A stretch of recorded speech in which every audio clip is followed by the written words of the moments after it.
Ladies and gentlemen, the United Nations has of recently sanctioned the President of the Republic of Kenya, President William Ruto, over the claims that were expressed by the former Deputy President of the Republic of Kenya, that William Ruto, is the commander in charge of the RSF militia in the Republic of Sudan, and that he has been sponsoring war in Sudan, where he has been gaining money from the current General Hemedit, General Dalo Hemedit, who is the leader of the Sudan Rapid Force, which is the RSF. Remember, the relationship between Kenya and Sudan is currently on the rocks. Are we together? And the reason why the relationship between Kenya and Sudan is on the rocks is because Kenya allowed Emirates, together with his other leaders, who are the leaders of the militia, the RSF group in Sudan, to form an alternative government in the Republic of Kenya, where they went ahead even to sign the charters.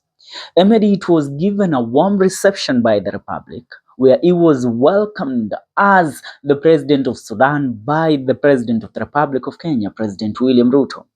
The details that Gachagua gave to the public is that President William Ruto has been doing business with General Emery for a very long time. The both of them have been involved in the gold business. But as they are getting involved in the gold business, the question was, how does William Ruto pay General Emerit?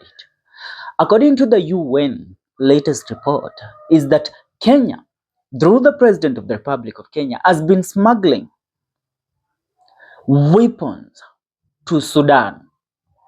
Kenya has been the bedrock of the RSF militia, according to the latest report. Listen, according to a report published by the Standard newspaper yesterday, the weapons that the Sudan militia are using to fight against their current government, all of them passes through the Jomo Kenyatta International Airport with the direct approval of the president. These weapons are transported to Sudan and they are given to the militia or the military group that is under General Emerit. And from the said weapons, President William Ruto gets huge chunk of gold that is transported and sold in the Middle East countries, including UAE, Qatar, Dubai, and all those places. Are we together? Now, after this report, the United Nations has taken a step in trying to curb Kenya's influence into the war that is currently ongoing in Sudan. And how are they doing this?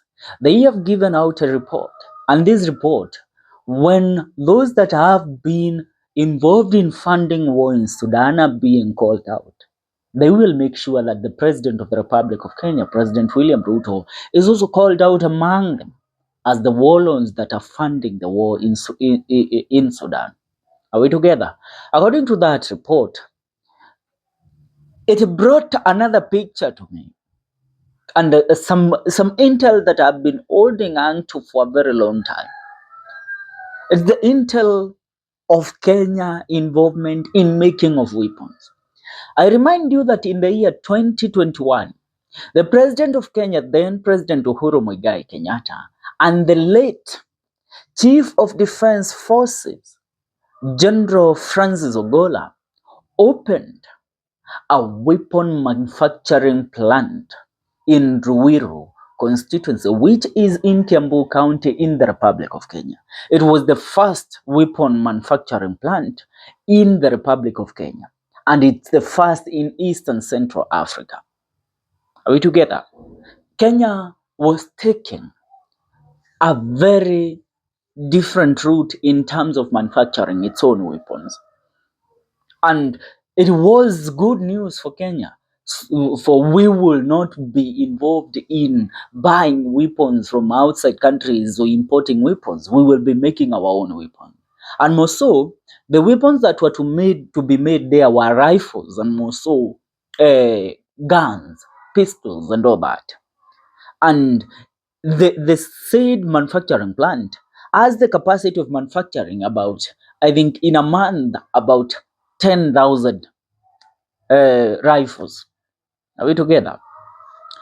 Now, according to the intel that we have, the said factory has been there and it has been operational. But under the regime of President William Ruto, he turned it to start manufacturing weapons for export, not for for domestic use. No. Yes, the small amount of a certain percentage goes, a small percentage goes to the domestic use, but a big chunk of it goes to exportation. Are we together? And I think, and I had been battling with this ideology, these might even have a very bigger play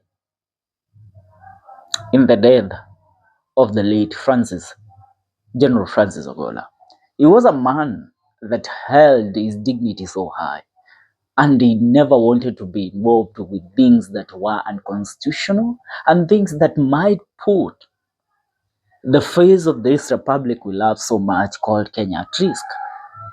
And many suggested that he might have refused to allow Kenya to become a country that is involved in supplying weapons that are used to kill women and children. Remember, that is the statement that Rigathi Gachagua used, by the way.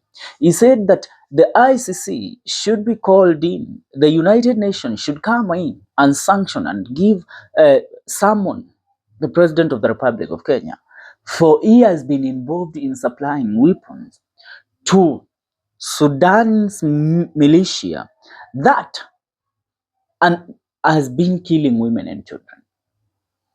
And so, with the current report exposed by the Standard newspaper, there is a certain level of truth in the statement issued by the former deputy president. It tells us of the path that we as a country are taking.